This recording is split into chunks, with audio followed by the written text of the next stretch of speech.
They keep on social media, going back to yourself, on social media, they keep on telling Andre Ward because about his documentary that came out.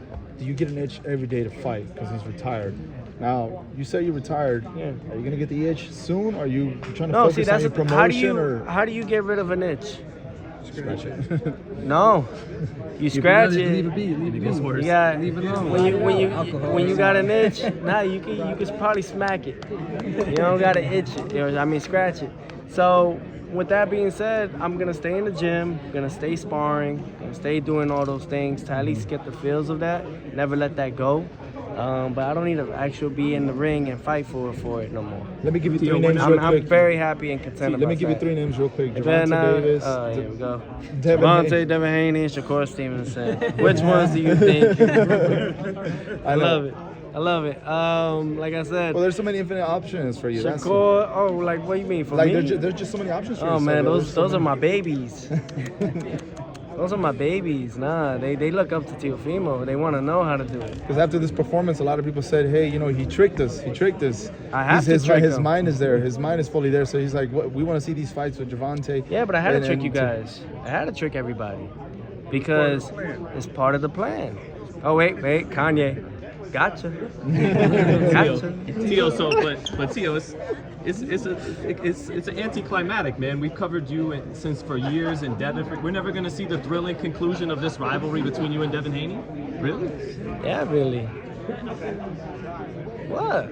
I mean, they let these guys fight each other. They haven't fought each other. Everybody wants Teofimo to fight them, but I have not seen, other than Ryan Garcia and Tank Davis, those are the only ones that fought each other.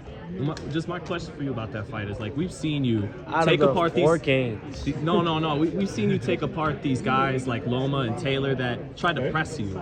But then What do you think Tank would try to do? Press me. No, but with Haney, if he, What do you think? And if he doesn't press me, he'll try to box me. He's not good at boxing. He's not a boxer. See, people don't understand this. Tank is not a boxer. He grew up from headbangers in DC, and they used to put a tire in the middle, put their foot in the middle of that tire, and bang it out in DC. So, nah, man, it just doesn't work that way. You can't, like I said before, the trainer that Josh Taylor had was telling him good instructions on how to change the game, but Josh couldn't do it. Why? Because, like I said, when you get punched, when you get hit, all that training that you did with that new coach goes out the window, and you go right back to what you knew before. It will always be that way. It never changes. That's why Tank doesn't call me out. That's why none of these guys really call me out. Only reason why Haney calls me out is just because he needs some clout to get his followers up. Other than that, what about fighting close to that Sandor Martin type style? Do you feel like you can handle that now if guys are trying to just keep you on the outside like Haney would do? And that's why I like challenges. That's why I was happy that at least what I got out of that with Sandor Martin was that now I know how to beat a fucking fighter that fights like that. Now that just doesn't want to engage, and Haney will never engage with me. So I'm like, this is good lessons to know how to beat Haney moving on forward. Because Loma was able to force exchanges, but it's different. You're athletic. Imagine that. I faced a skill fighter like Josh Taylor that comes forward.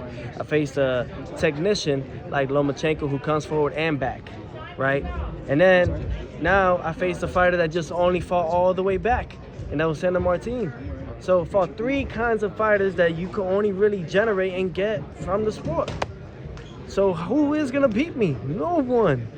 Nobody. Well, yourself, apparently, you're taking yourself out the game. Myself is the only one, and very deed and true. Now you talk about that Taylor fight. You showed like a great amount of patience in that fight, because after the first couple rounds, you seen Taylor be aggressive, but then you just saw what he was doing and made the adjustments. And then after you, Taylor even talked. Actually, Taylor even talked, because when he hit me, boom, he was like, "Oh, you like that, huh?" And I just stood quiet, stood focused, staying composed, because that's what it does. He thought I was gonna say something back and try to get at me in my head, but no, we don't let him in. We keep our mouth shut and keep moving forward and stay focused. That's what it's all about, man. These guys, it's all a mental game, right? And I think about 99% of his mental physicality is 1%. How good are you feeling mentally now, man? Feeling Like, great. I them feel dark days free, seem man. over. I feel so free. I feel so at peace. I need peace in my life, and that's what I really needed, man. I'm 25, and I got the whole world on top of me, you know. But now it's time that I start sharing my world inside the world. You know what I mean?